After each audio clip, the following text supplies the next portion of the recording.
brother. Cool. Okay, and hey, how you all going? It's Jai, that Aussie metal guy here with crank.com and with that metal station. And today I'm getting to have a chat with guitarist Ross Huber from Existentia, death metal band out of Philly who released their debut EP, I believe, Calculating Failure, 17th of September through Stumpgrinder Records. Love death metal. I'm loving this EP. I'm loving what you guys have dropped so far. Thanks so much for joining me, man.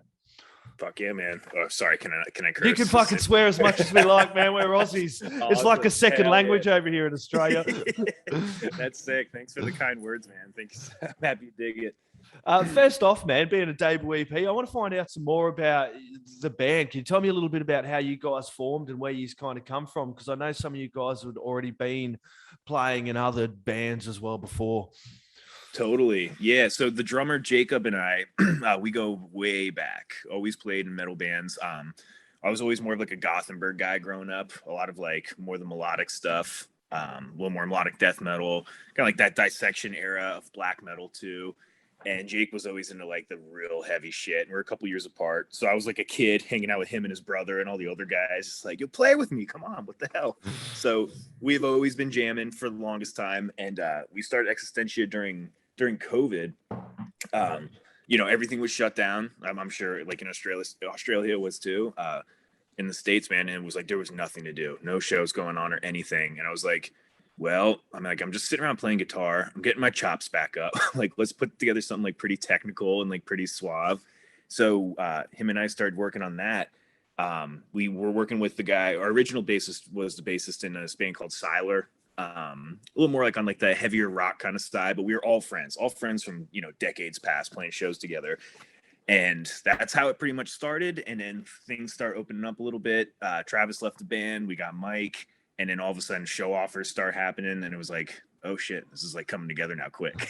And it went from being like an email project to all of a sudden it's like, we got to start like jamming and let's get these recordings together and let's freaking do the damn thing. So what was that like, that whole process, making it like that through emails? And then when did you like, this is, when were you starting to get these emails through and you're like, fuck, we better get serious about this and start dropping an album? And dude, it was cool at first because it was like, you get to do it without having to load gear in a car. Yeah. Like you don't have to travel or do anything. You're like, Jake would show up every once in a while because him and I are like about an hour and a half apart.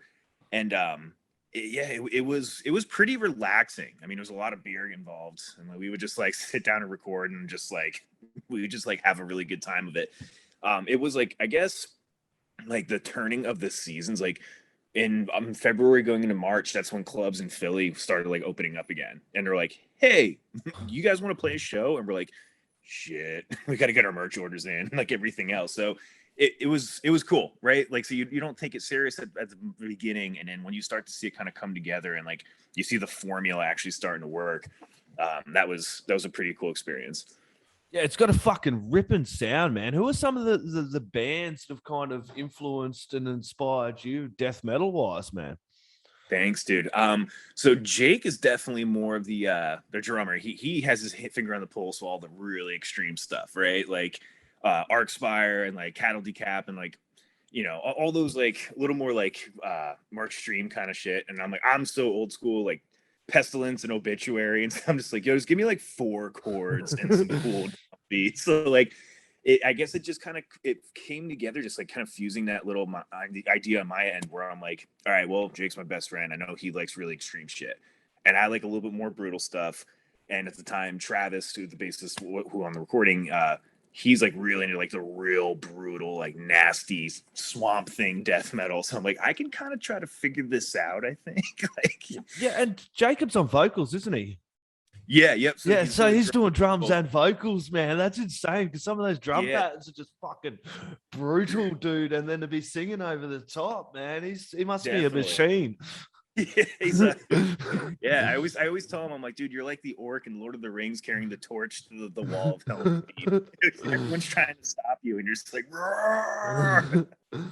So have you played a show with it yet? Like, yeah, cool. How'd that go? Yeah, we've done like a half a dozen shows since everything opened back up, right? So, we had some offers in the beginning. We had to turn things down just because like work and like life shit and whatever else. But we did like a 4-day run at the end of September, I want to say. So it was like four shows, like pretty much in a weekend, and yeah, it was sick. It was cool. Like some turnouts were a little iffy, and then some shows, like how metal. Well, that's the underground scene, isn't it? The death metal scene right. at times, you know what I mean? But those little clubs and those places are the things that kind of keep the scene going. It's like you're great to go to these big theater shows and you see your band 5Ks away and you're spending $200 a shirt. But it's good to go to those little shows. It's a different it really is a different atmosphere, isn't it? Going to shows like that and you're sitting back and you're having a beer with the punters or a fucking whiskey or whatever the fuck you're drinking or a joint or whatever. And then they're coming over to the merch stand and they're buying merch. It really, really is a different atmosphere. And I love both environments so bloody much, but going to those smaller shows sometimes you have the best bloody time as well. Yeah. Oh, for sure. Yeah. It's just like after every show, we're like, yo, last night was sick, minus the food. Food sucked at that place. And it was like, the crowd was awesome last night, minus that guy that started a fight with half those people. Yeah, crowd killing it. Yeah, right. There's always those cool little variables, regardless of whatever you're playing. So I feel you for sure. Yeah, what's one of the things you missed most when you weren't able to play any live shows, dude? What was the one thing you're really excited about getting back to, man, when the live show scene opened up again? Yeah, well, I guess especially for like for this style of music, I mean, you could use your imagination for whoever the artist is, but like working on this Existentia stuff, not being able to play was like some of the more like heavier, like slammy pit parts, right? Yeah. And you're like you're writing it, you're jamming on it, and you're like, are people going to kill themselves to this? Like, are people going to go nuts or not? Like, we had no idea. So, like, we had this product. We're like, dude, I swear to God, if we play this first show and no one starts moving, like, I'm gonna feel like I wasted my time. If they're all just standing back like this with their arms crossed, going. Yeah, like we start playing these shows and Jake's like, dude, you slowed that riff down so much. I'm like, I just had it in me, man. I just want to see how crazy it got. And you've also worked with Carson, Slovak, and Grant as well, Grant McFarland. I've seen their name pop up a fair bit as well. It must have been pretty cool working with those guys for this one. Yeah, man, for the longest time, I had no idea they're even from Pennsylvania. Like you look for recording studios around your place. You're like, oh, this guy seems affordable and whatnot. And then my one buddy, I was playing in another band. He goes, why don't you ever go to Carson and Grant? And I go, what? He's like, the guys who did like August Burns Red, and like rattles all the bands off. And I'm like, they're in fucking Pennsylvania? What the hell? So I've been working with them for a long time with like a bunch of random projects. Like we're on like text basis with them now. But yeah, that was a huge help because they really get that like hyper locked kind of sound. Like there's not a lot of grit unless you want it. It's definitely like pure preference. That's how like masterclass they are. But it was definitely a good experience for sure. And who done the album art for you guys? My buddy Alec Hank. He does this company called Anti-Sleep. Once again, another dude I was in a band with way back. I answered a Craigslist ad, and I show up to this band practice. I'm like, yo, you guys are so young. I was like 21. They're all like teenagers. And I'm like, but this drummer is really cool. And so I've been friends with him for like a decade. And he's just a very talented art guy, man. It's really cool working with him. Yeah, I love album art. And the one thing, and one of the many things I love about the metal community is that one, we have vinyls coming back. Two, we're still buying albums, and album art is still a huge thing with albums for me. I used to, when I was younger, I'd go into metal stores and I would just pick up fucking stuff just because of the album art and walk out and buy it and put it in and go, man, that was cool. As the brutal, the better. That's how you know, right? That's how you're like, man, Blind Guardian does not sound like their album art at all. That's since quick as a kid. Yeah, that's it, man, for sure. And with death metal and the stuff that's come out, it's kind of had this fucking amazing resurgence the last couple of years. I don't know if it's COVID because of people having more time to check it out, but 2020 and now 2021 has just had some fucking unbelievably great death metal albums, dude. It's been really cool to see. Is there any that has kind of stuck out for you this year, man? Man, I'm like that weird. I'm surprised they even let me do this interview because I'm just like, I listen to a lot of metal, but it's all from like 30 years ago. I mean, like Carson and Grant, I typically, I appreciate the kind of stuff they do, so I listen to a lot of their shit that they put out. They just did the last couple of Rivers of the Nile albums. They do a band, Blackground Initiate. Yeah. I'm kind of like that sucker. I have my little playlist on Spotify. I'm like, those are my friends. They record these bands. But I know Jake and Mike have a ton of stuff they've been listening to over the last year. I'm just so bad at it because I'm like I'll go from listening to like Katy Perry to like post-hardcore shit and like whatever gets me through the workday, right? I've talked about that before. Metalheads, we may look big and scary. We may like have a big bulk of heavy metal stuff we listen to, but I'm the same. My fucking taste will go all over the place sometimes. I'll even crank up some folk and some blues and some jazz and shit like that as well, you know? It's just because we're cranking this death metal doesn't mean we're all just locked into this one fucking style of music.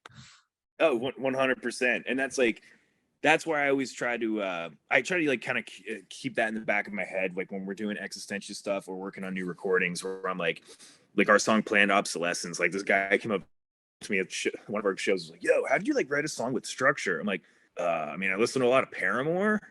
He just like looks at me like I was a crazy person. I'm like, I don't know. He's got to throw some different riffs in there. Like, yeah, well, Paramore have some great song structures, man. You can't go past bands like that. Yeah, right.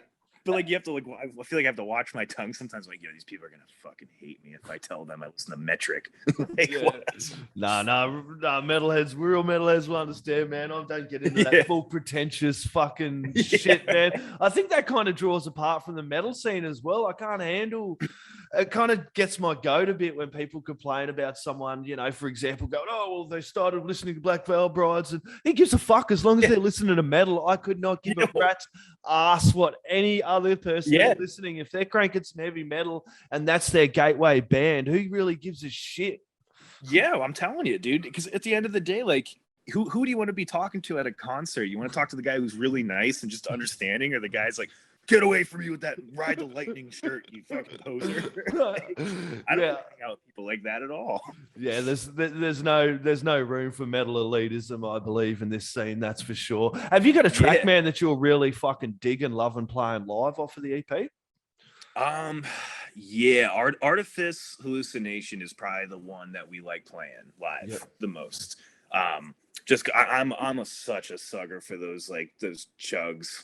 Like the chug riffs and shit. Like I love playing the tech stuff, but I'm like, just throw me some Easy Obituary style shit, man. That's like my favorite. I think that song definitely nails it pretty good with the old school thrash vibe and kind of has a little more of the modern sound. So awesome, man. Came out really well. Where's the best place people can go buy it, man? Where's merch and support you guys? I know you got it on Bandcamp. Is there another? Yeah, we try to do the Bandcamp thing, especially because on Bandcamp Fridays we donate a lot of money. So some of like the Native American pipeline charities and stuff, like the crazy shit that's happening in America that could probably use some help from people. So we always usually direct towards Bandcamp just because we do funnel some of those funds to the places that definitely need our assistance for sure. So I love Bandcamp. I'm a big supporter of Bandcamp. Like some of these other streaming platforms, I know I shit on them a bit. I know probably I'm going to get run over by the dude who runs Spotify one day, but I love Bandcamp because I know that if I put the money in there, it's going more towards the band, and then I can still buy digital albums and stream it on my phone whenever I like, safe in the knowledge that I've spent some money towards this scene and this community and this band to keep it going strong. And that's why I love platforms like Bandcamp as well. So it's a great platform for bands. And the interface is like old school too. Like you pull up the thing, it's just like the little artwork and the 4 tracks and I'm like, I feel like I'm back in like 2001 on my parents' like desktop computer, just like I found this band from Russia. Holy shit! Yeah, man, I got hundreds and hundreds of albums in my Bandcamp collection. The only thing is my wish list is growing just as quick as my album collection, so I've got to try and juggle them both. It's a slippery slope. We fucking travel metalheads, man. Damn, this has been an absolute pleasure, Ross, man. Fucking, do you have any last words, shout outs, or thank yous you'd like to add in there, my friend? Oh man, I just, everyone that has been jamming us, I appreciate that all over the country. All the people who have been reviewing us, our PR companies working tirelessly. Just know that we are just fucking some normal guys from the Philly area still trying to bring some brutality to everybody. So all the support is always appreciated. So awesome. Everyone grab Calculating Failure, put it in the stereos, turn it up really fucking loud for the neighbors. They are going to want to rock the fuck out to this one. Cheers, Ross. Absolutely a pleasure, man. All right, buddy. I'll talk to you then. Cheers, bro.